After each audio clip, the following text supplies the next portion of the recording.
Eh bien, bonjour à tous et bienvenue dans ce Morning Bull. Nous sommes le 11 mars 2025 et voilà, ça y est, cette fois, on s'est pris une toute petite baffe quand même dans les marchés boursiers. Alors franchement, je vous avoue, je ne l'attendais pas du tout parce qu'en plus, je ne suis même pas encore dans l'avion. Ce matin, je vous fais une vidéo depuis ma cuisine parce que je n'ai pas le temps d'aller directement au studio. Donc, on va passer par la case cuisine parce que je voulais quand même vous parler un petit peu de tout ça. Mais ce qui est assez incroyable, c'est que là, on vient de vivre un truc complètement hallucinant hier parce qu'il n'y avait pas forcément d'énormes raisons de se prendre une baffe comme ça, même si à la fin, on peut quand même trouver des justifications. Alors, on ne pensait pas que ce serait aussi violent et pourtant, ça a été quand même un sacré bain de sang aux États-Unis, un peu moins en Europe, mais quand même un sacré bain de sang. Donc, on fait quand même le point. Je fais ça rapidement parce que dans 2 heures, je dois me casser et je dois décoller. Du coup, je vous fais la version rapide. Voyons voir un petit peu ce qui s'est passé hier dans le monde merveilleux de la finance qui a complètement craqué.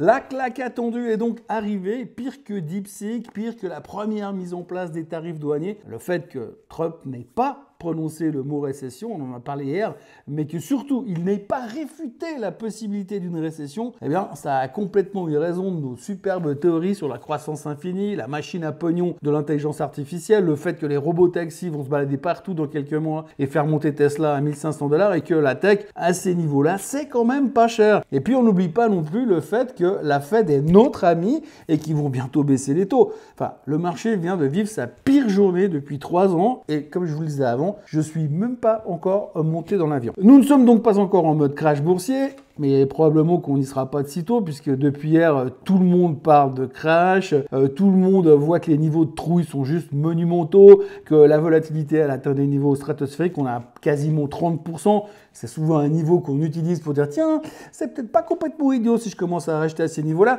mais disons que la claque monumentale d'hier a fait prendre conscience que oui, le marché peut encore baisser. Après pratiquement 18 mois d'invincibilité contre les vendeurs et de rebonds réguliers, rebonds qui ont été générés en général par des acheteurs qui étaient méga convaincus qu'après 5% de baisse, c'est quand même pas cher de bleu. Ben voilà que le Nasdaq est entré violemment en zone de correction, je vous en parlais hier en disant qu'il serait bien qu'on n'y rentre pas, ben voilà c'est fait. Et au vu de l'ampleur du mouvement d'hier, les marchés sont quand même carrément en train de parler de bear market, ça on voit partout dans les médias.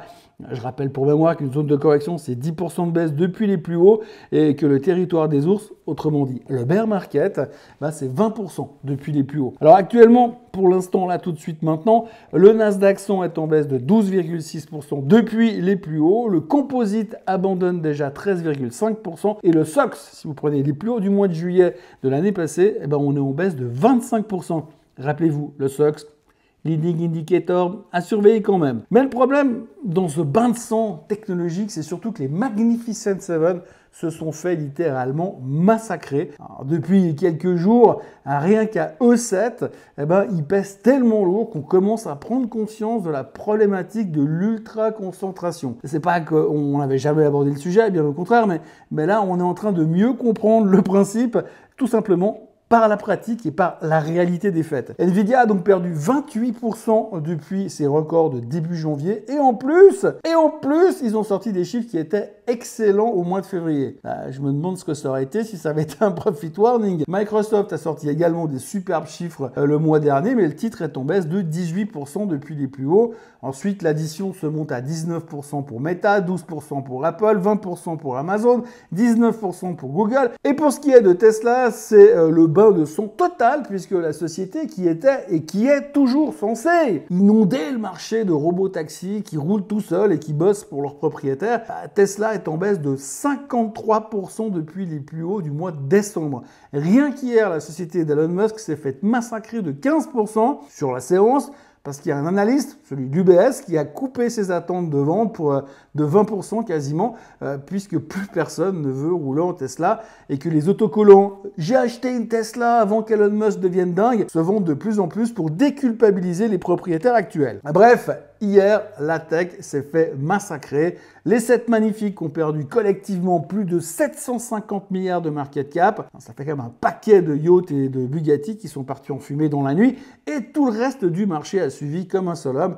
Les banques se sont fait bien sûr allumer parce qu'on sait tous que si on rentre en récession, les premières à en prendre plein la figure, ce sera forcément les banques. Vous avez eu Delta Airlines qui a plus ou moins fait un profit warning après avoir déclaré qu'il ressentait que la confiance du consommateur était en train de s'éroder. Alors je ne sais pas comment ils font, peut-être que chaque fois qu'il y a un passager qui monte dans l'avion, il demande si « Alors, vous avez confiance, vous n'avez pas confiance ?» On ne sait pas, mais en tous les cas, ils sentent que la confiance du consommateur est en train de s'éroder et c'est pas vraiment ce qu'on a envie d'entendre. Et puis Novo Nordisk qui a publié des résultats de son nouveau médicament contre l'obésité, le CagriSema, et les résultats de l'étude sont décevants. Alors décevants parce qu'il permettrait de ne perdre que 15,7% du poids de corps en 68 semaines, alors que les experts tablaient sur une perte de 20%. Vous vous rendez compte? Le titre s'est pris 10% dans la gueule parce qu'un type qui pèse 120 kg et qui prend du CagriSema ne perdra que 18,84 kg en 16 mois, alors qu'on espérait qu'il en perde plutôt 24. Novo Nordisk a donc perdu 10% de sa valeur parce qu'un mec ne perdra pas assez de poids dans les 16 prochains mois. S'il y a une nouvelle qui prouve que ce marché est complètement débile, c'était peut-être bien celle-là. Enfin, quoi qu'il en soit, depuis le début de l'année, les marchés crypto plus les bourses américaines ont effacé quelque chose comme 5500 milliards de capitalisation. Tout ça s'est volatilisé en quelques semaines à cause de deux choses. L'incertitude liée aux droits de douane, puisque personne ne comprend où veut en venir le président américain, et surtout, quand est-ce qu'il va nous lâcher avec ces histoires de tarifs, et puis les craintes subites de récession.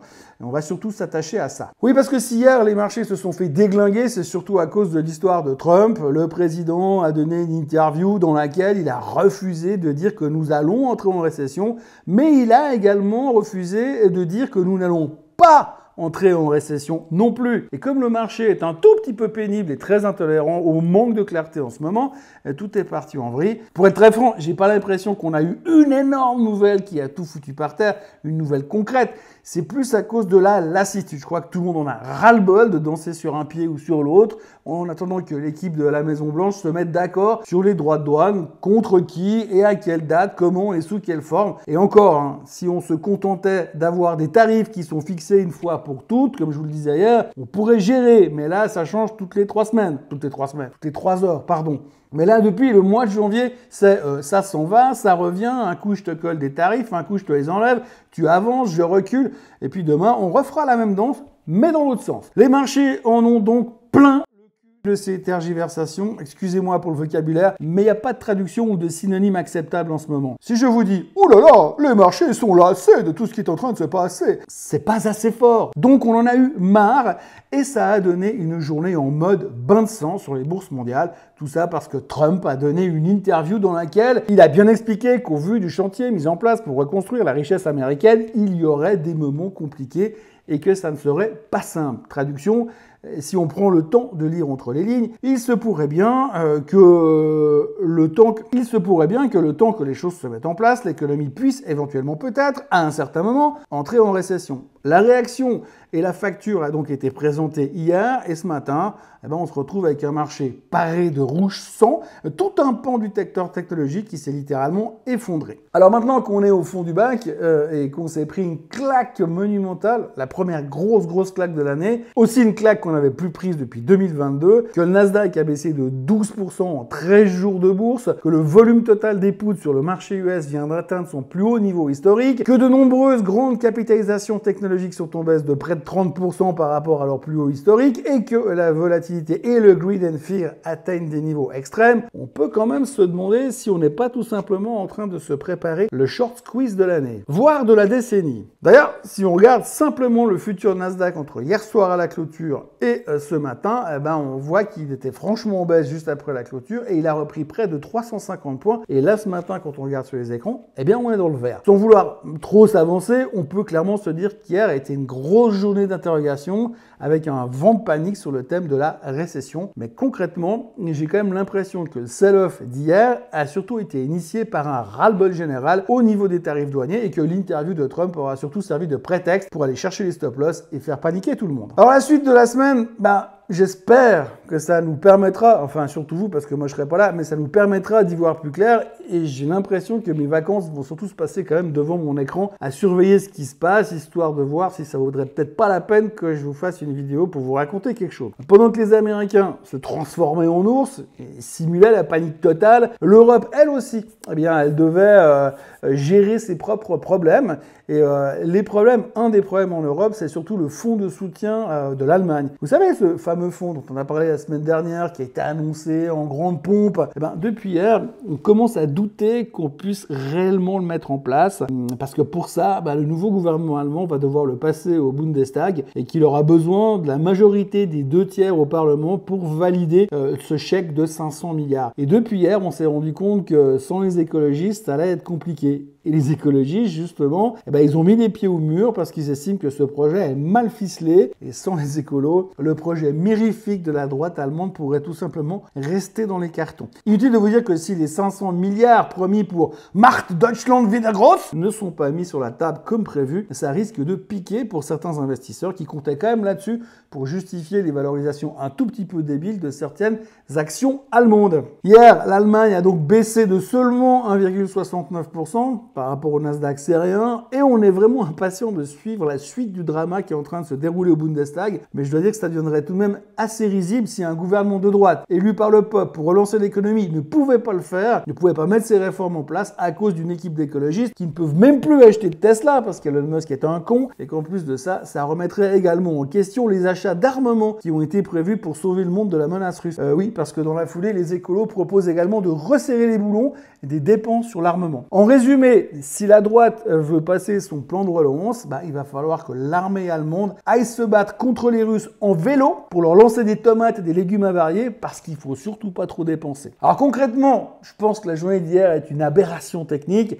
et qu'il y a de l'espoir. Mais d'un autre côté, je me demande ce qu'ils fument dans certains gouvernements pour qu'à chaque fois ça frise le ridicule et visiblement, c'est pas qu'en France. Ce matin, le Nikkei, évidemment, dans la foulée de New York, en baisse de 1,5%, Hong Kong perd 0,9%, la Chine limite relativement bien la casse, même si tout le monde parle de déflation là-bas et qu'ils vont tous mourir. Le marché chinois est en baisse de 0,5% pour le moment. La croissance du PIB japonais a été révisée à la baisse de 2,8 à 2,2%. Évidemment, ça consomme un peu moins apparemment au Japon, mais malgré tout, on est plutôt serein que la Banque du Japon devrait quand même faire des prochaines hausses de taux parce que pour l'instant, l'économie est relativement solide et que l'inflation persiste. Et puis le pétrole s'est fait massacrer également puisque avec les peurs de la récession, forcément, il y a le vieux réflexe qui s'est pointé, vieux réflexe qui dit si récession il y a, les gens ne vont plus mettre d'essence dans la voiture, votez écolo et allez bosser en trottinette. Du coup, le baril est à 65,93, toujours en dessous de son support, et l'or est à 2901 puisque même lui n'arrive plus à monter. Et puis du côté du Bitcoin et des cryptos, je vous fais même pas un dessin, le Bitcoin a cassé les récents plus bas, il avait fait un nouveau record hier à 76 600 au plus bas, et pour l'instant le BTC rebondit et se traite à 80 000 $ et des poussières. Une chose est certaine, c'est que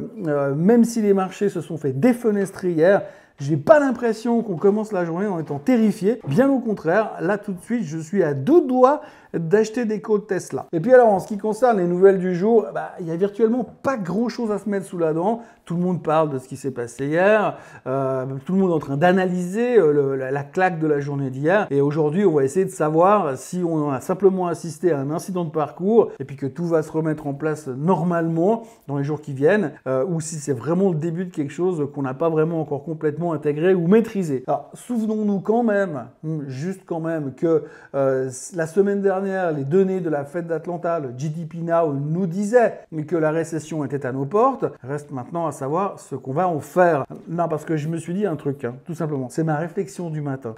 Je me dis, si l'économie US entre en récession à cause de tout ce que Donald Trump est en train de mettre en place et que l'inflation se pète la gueule, comme le prévoient les chiffres du Trueflation dont on parlait hier dans la vidéo de lundi matin, il se pourrait quand même bien que la Fed arrive à la fin du trimestre sur son cheval blanc pour baisser les taux et venir ressortir son bon vieux put des banques centrales, histoire de soutenir l'économie. Ensuite, il manquerait plus que le plan de Trump fonctionne dans les prochains mois et on aura tout simplement un nouveau bull market.